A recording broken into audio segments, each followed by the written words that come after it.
अगर बेलपत्र खाओगे शंकर जी के मंदिर की तो मुख में जीवान छार छार हो जाती है। बोलो सही है कि गलत?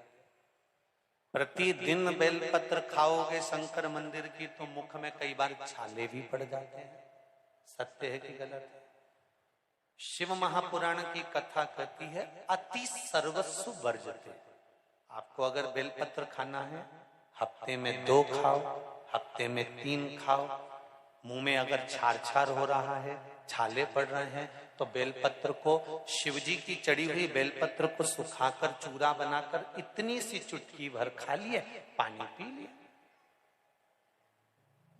लीवर गड़बड़ हो गया है, डायलिसिस चल रहा है, किडनी गड़बड़ हो गई है, डॉक्टर बोल रहा है कि डायलिसिस करवाना पड़ेगा, तो बेलपत्री के पीछे की जो डांट होती है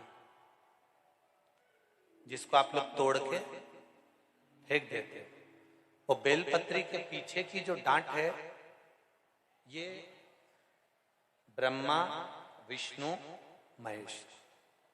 समझ में आ रहा है आप लोगों को?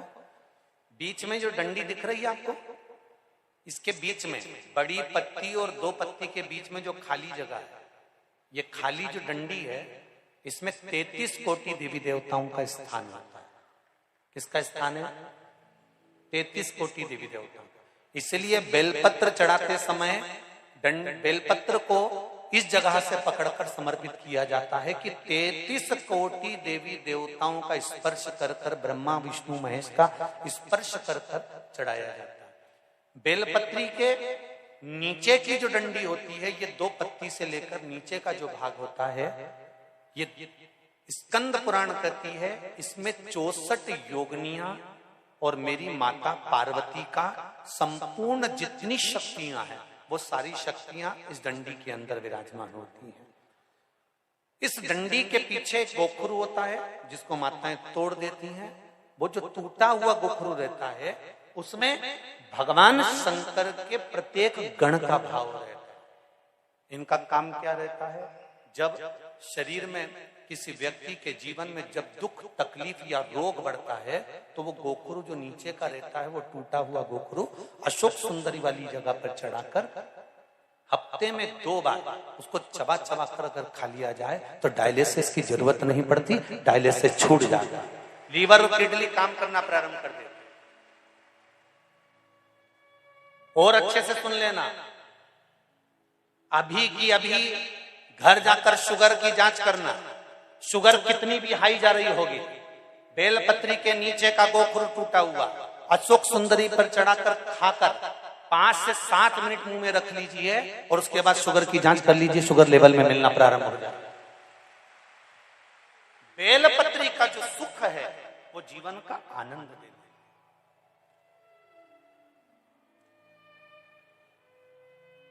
साधारण नहीं है बेलपत्र।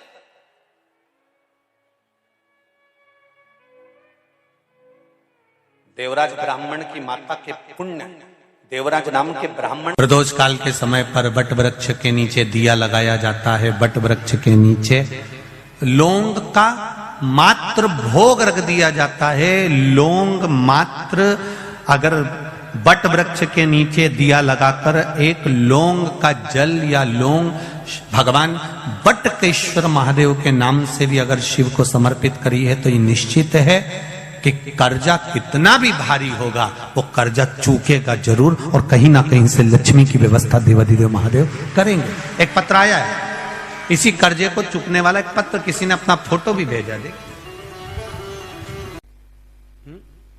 काशी में जो शिव जी की स्थापना कौन ने करी? काशी में जो शंकर भगवान बैठे उनकी स्थापना करी थी शनि महाराज। किसने करी थी? शनि महाराज ने। क्योंकि भगवान शनि महाराज को उनकी माता के द्वारा श्रापित हो गए और शनि महाराज कांपने लगे। शनि महाराज कांपते कांपते, मैं जाऊं तो जाऊं कहां, करूं तो करूं क्या? महाराज शनि महाराज दौड़े और दौड़कर भगवान भोलेनाथ के पास पहुंचे। हे शंकर, त्रिकालदर्शी, कैलाशी, अविनाशी, कृपा करिए बाबा भोलेनाथ, कृपा करो। क्योंकि दुनिया में 33 करोड़ देवी देवता हैं जिनको शनि लग सकता है, केवल एक, किसको छोड़कर? शिव को छोड़कर। राम जी को शनि लगा तो 14 वर्ष वनवास चले गए। कृष्ण को शनि लगा तो मथुरा छोड़कर द्वारका चले गए। शनि लगा, हनुमान जी को शनि लगा तो गुफा में बैठकर राम राम जपना पड़ा। शनि सबको लगता है, केवल शनि नहीं लगता तो एक मेरे महादेव को, मेरे भोले बाबा को नहीं लगता। शंकर के पास में शनि आ गए। शनि ने आकर कहा, भोलेनाथ कृपा करिए बाबा, मैं बड़ा कष्ट में हूं, मैं करूं क्या? बाबा भोलेनाथ ने कहा, जा गंगा जी के तट पर काशी में जाकर एक शिवलिंग की स्थापना कर, उसकी आराधना कर और तेरा शरीर ठीक हो जाएगा, कष्ट नहीं भोगेगा। शनि महाराज ने काशी में जाकर शिव जी की स्थापना करी। आज भी नियम है, जिसको शनि लग जाता है एक काजल की डिब्बी ले लो और काजल की डिब्बी को 21 बार उतार कर उसको एकांत में जाकर, जंगल आदि में एकांत में किसी पेड़ के नीचे इतना सा खड्डा खोद कर उसमें काजल की डिब्बी को डाल दो और मिट्टी से पूर दो, उस व्यक्ति का शनि समाप्त हो जाता है। काशी विश्वनाथ का नाम लेकर काजल की डिब्बी को 21 बार उतार कर अगर काशी विश्वनाथ का नाम लेकर शनि वाले व्यक्ति को अगर पेड़ के नीचे दबा दे, शनि समाप्त, शनि उसको परेशान नहीं कर सकता। काशी कितनी मूलता, शिव साधारण नहीं है। जी हो, कभी कभी जब आपको ऐसा लगने लगे कि बहुत अकेली हूं, सबने साथ छोड़ दिया, कोई मेरा साथ नहीं देता, परिवार नाते रिश्ते कुटुंब कबीले सब मुझे छोड़ दिए, तब शंकर के मंदिर में जब आप बैठे हो या जल चढ़ा रहे हो तो वहां की जो रज है, वहां की जो मिट्टी है, वहां का जो कण है, वहां की जो रज है, मिट्टी है, उसको भी अगर अपने मस्तक पर चढ़ाओगे तो निश्चित है उस रज में ना जाने कौन सा शिव भक्त अपने मस्तक पर त्रिपुंड लगाकर आया होगा, शरीर पर भस्म लगाकर आया होगा। वो भस्म की कण जमीन पर गिरी होगी, वो कण जब हमारे शरीर पर लगेगी तो निश्चित है कि तुम्हारा दुख कटेगा जरूर, वो दुख समाप्त जरूर, दुख समाप्त।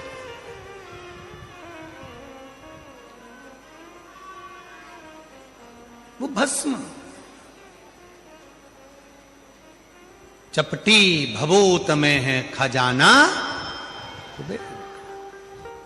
जो तन पर भस्म चढ़ रही है। भगवान हुआ क्या, शिव महापुराण में महत्तम में वर्णन आता है, एक देवराज नामक का ब्राह्मण जो कभी ब्राह्मण कुल में रहने के बाद भी ब्राह्मण कर्म नहीं कर पाया, जिसने कभी ना वेद पढ़ा, ना शास्त्र पढ़ा, ना कोई क्रम करा, ना कोई पाठ पूजन करी, ना कभी शंकर के मंदिर में गया, फिर भी वो देवराज मरा तो उसको लेने के लिए देवाधिदेव महादेव आ गए और नंदी पर बिठाकर लेकर गए।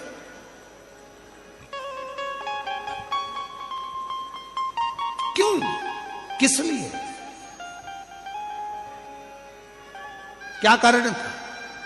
केवल एक कारण, देवराज नाम के ब्राह्मण की माता शिव के मंदिर में जाती थी, शंकर के मंदिर में झाड़ू लगाती थी, शंकर के मंदिर में पोछा लगाती थी, शंकर के मंदिर में जल चढ़ाती थी, शंकर के मंदिर में जाकर आराधना करती थी। और वो देवराज नाम का ब्राह्मण जो ब्राह्मण कुल में जन्मा था, ब्राह्मण के घर में जन्म लेने के बाद भी ब्राह्मण कर्म नहीं कर पाया, ब्राह्मण कर्म से वंचित रह गया, चोरी करता, घर में अच्छी पत्नी थी, बच्चे थे, कुटुंब था, इसके बाद भी पर स्त्री का गमन करने गया और एक दूसरी स्त्री के कहने पर रानी के गले का हार चुरा कर लेकर आ गया।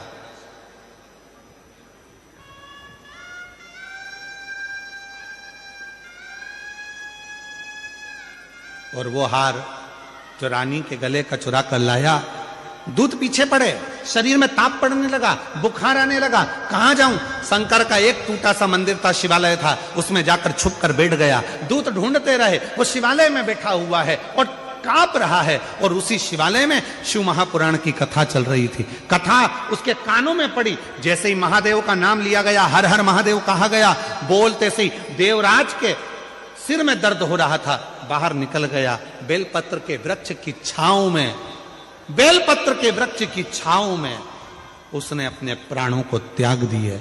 और जैसे ही प्राण त्यागे मेरे ओघड़दानी उसको नंदी पर बिठाकर ले जा रहे हैं। देवराज ने प्रश्न कर दिया कि मेरे जैसा पापी जिसने ना कभी भजन करा, ना संकीर्तन करा, ना कीर्तन करा, ना मंदिर में जल चढ़ाया, ना कभी मंदिर में दीप जलाया, ना कभी मंदिर में आराधना करी, ना मंदिर में कभी साधना करी, ना मैंने कोई मंत्र पढ़ा, ना वेद पढ़ा, ना शास्त्र पढ़ा, और मेरे जैसे पापी का उद्धार आपने कर दिया। ऐसा मैंने करा क्या? तब भगवान देवाधिदेव महादेव ने डमरू का नाद कर कर कहा, देवराज तूने कुछ नहीं करा, पर तेरी माता मंदिर जाती थी, जल चढ़ाती थी, और जब घर आती थी उसके शरीर में, उसके कपड़ों में, उसके शरीर में मंदिर की मिट्टी, मंदिर की रज, मंदिर का जल उसके शरीर में लग जाता था।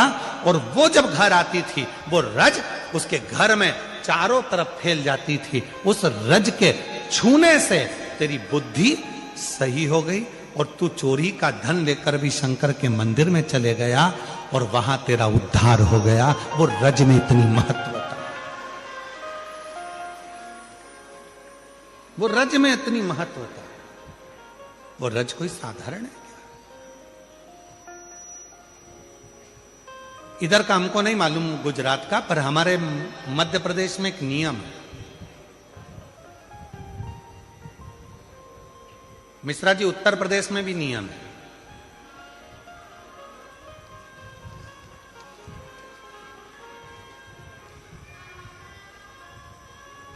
इधर गुजरात का छोटू भाई हमको नहीं मालूम है, परंतु हमारे उधर मध्य प्रदेश में, उत्तर प्रदेश में, सेंगर जी तुम कहाँ के हो हमें नहीं मालूम, तुम भी उत्तर प्रदेश के होते, हाँ तो तुम्हारे कोई मालूम होगा। उधर साइड में एक नियम है, जब कोई बड़ा तीर्थ कर कर घर आता है ना कोई व्यक्ति, तो उसके कपड़े की रज शरीर पर दूसरे लोग मलते हैं। जैसे उसका शरीर, जो उसने कपड़ा वहां पहना था, तीर्थ में गया था, जो कपड़े पहनकर आता है उस कपड़े को धोते नहीं है, घर में झड़ाते हैं, उसके कपड़े की रज को शरीर से लगाते हैं। क्यों?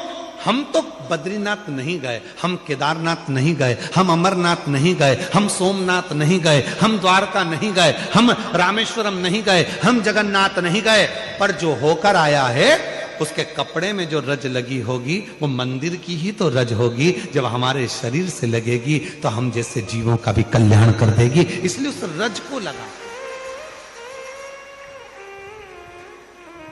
रज को लगा।